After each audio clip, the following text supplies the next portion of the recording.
पेट के थरिया में लोटा पूरा धो धा के लोग पीते थे और क्या कहते थे? चरणामृत। वो चरणों की गंदगी है कि चरणामृत है? चरणामृत नहीं, चरणों की गंदगी को हम पी जाते थे।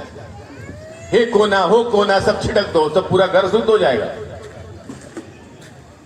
इस झूठ की व्यवस्था में क्या मिलता है? घंटा, दूसरा मिलता है नीचता और तीसरा मिलता है चरणामृत।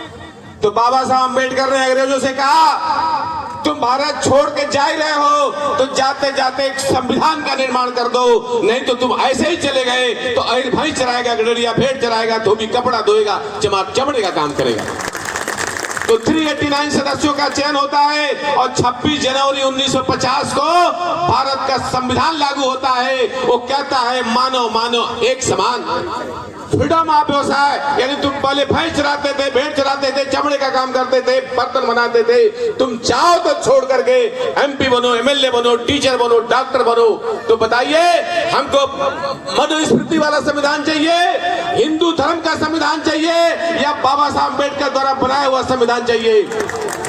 कितने लोग तैयार है? हाथ खड़ा करके बताइए। इसी संविधान से शादी करके आप अपने बच्चों की शादी कर लीजिए, गृह प्रवेश कर लीजिए, कोई मर गया संविधान शपथ पढ़ दीजिए, हो जाएगा। पंडित रात भर जगाता है, मंत्र संस्कृत पढ़ता है, अब पैसा हिंदी मांगता है।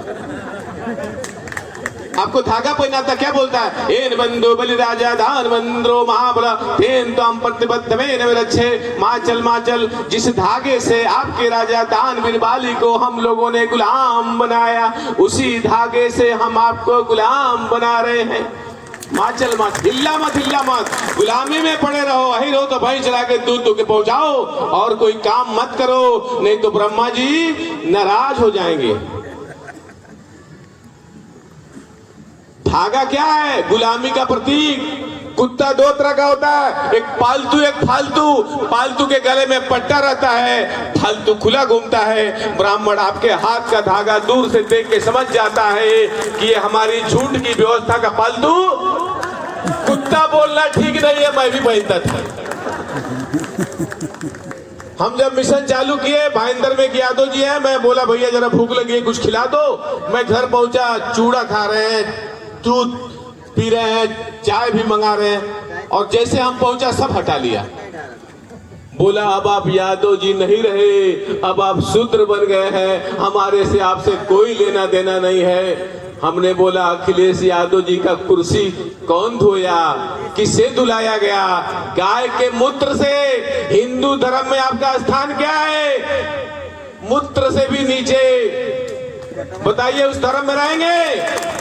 जब मैं उनको समझाया, सावित्रीबाई फुले जयंती रखा था यही भांडुप में, मौर्या हाल में, तो चाय भी पिलाया, चूड़ा भी खिलाया और 500 रुपया भी दिया।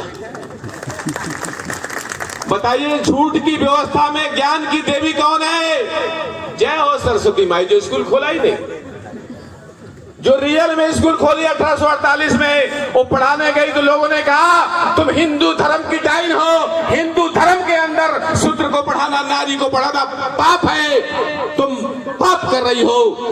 उसने बोला मैं पाप करूंगी, मुझे घर से निकाल दिया जाए। वो घर से निकल जाती है। उसके बाद महाराष्ट्र के लोग को मालूम है, डग्गर मारते, डग्गर यानी पत्थर से मारते हैं। एक झोला में एक्स्ट्रा साड़ी लेके जाती है, लोग गोबर फेंकते हैं, साड़ी खराब हो जाती है, स्कूल में जाकर साड़ी बदलती है, उसके बाद जाकर के आज की महिलाएं पढ़ पाई हैं, लिख पाई हैं, उसके बाद बाबा साहब अम्बेडकर बन पाए हैं, उसके बाद भारत का संविधान बनता है। तो बताइए शिक्षा की देवी कौन हुई? सरस्वती हुई या सच की व्यवस्था में सावित्रीबाई फुले हुई? सावित्रीबाई फुले की जयंती 3 जनवरी को आप लोग मनाएंगे कि नहीं मनाएंगे?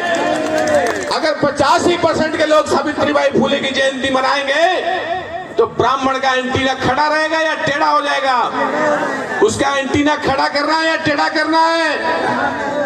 अगर हम ब्रह्मा के पैर से निकले हुए लोग हैं तो मैं इस मंच से ऐलान करता हूं, उस ब्रह्मा का पैर को मैं अलग करता हूं, ब्रह्मा को मैं लूला बनाता हूं। हमारा मिशन है ब्रह्मा को लूला बना दिया जाए। देखता हूं कितने दिन चलता है। हमारे लोग ये मोर्चा वो मोर्चा, अरे कुछ नहीं, ब्रह्मा को पहले लूला करो। आपके घर में भगवान है, मत हटाओ। मैं तो कहता हूं महापुरुष लाइए। मैं तो कहता हूं आपके घर में भगवान है, रहने दीजिए। इस महापुरुष को घर में बगल में लगा दीजिए, दोनों भगवानों में झगड़ा होने दीजिए। जो भगवान असली रहेगा वो रह जाएगा, और नकली कितने लोग तैयार है एक कैलेंडर ले जाने के लिए? कोई पैसा नहीं देगा, चलेगा। मैं रेलवे की नौकरी छोड़ करके सारा पेंशन इस कैलेंडर में लगा दूंगा। सारे लोग फ्री में लेके जाओ।